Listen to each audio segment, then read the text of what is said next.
My name is Ben Guanajuato. I'm a lieutenant with the Wharton Police Department, and I'm also the emergency management coordinator for the city of Wharton. Video surveillance is extremely important, especially when it comes to assisting law enforcement when it comes to identifying suspects or possible suspects, and also just collection of evidence. It helps us do wonders when it comes to that.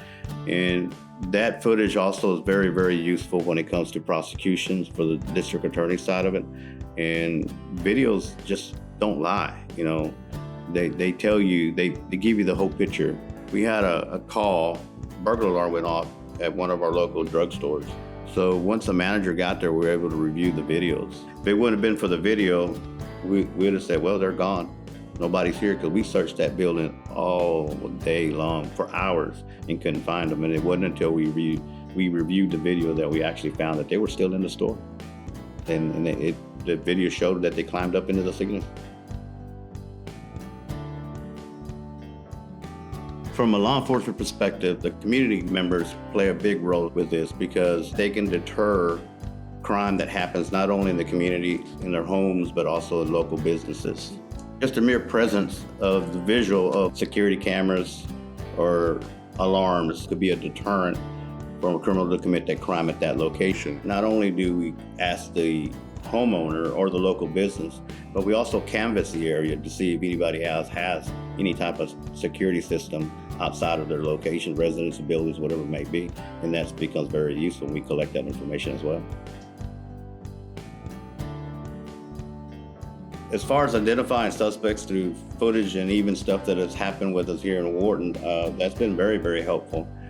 Just local businesses that have especially high resolution equipment that they can zoom in and zoom out, that does wonders, and we can positively identify, because a lot of the criminals are repeat offenders. And we do have an ability to look at pictures and look at previous photos in comparison, and that's how we identify. And if we have witnesses, sometimes we can use that footage to make still pictures, and through that, make up photo lineups and helps identify. Video surveillance will likely continue to expand as the technology expands and grows, and I think this is something that's going to get better for law enforcement purposes. But the thing is if you don't place these cameras in strategic places, they're not going to get what we're looking for when we're investigating a crime. As far as placement, what I would do is I would highly recommend, first we would go out there and assess the location. If they're asking for the police department's assistance, we would look to assess the property and try to get them strategic locations where to go.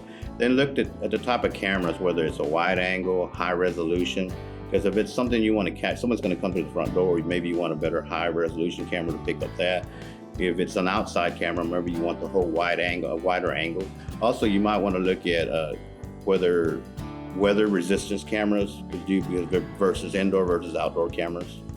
I would highly recommend that they get someone that's actually a professional to install the systems, somebody that really knows what they're doing to properly install it.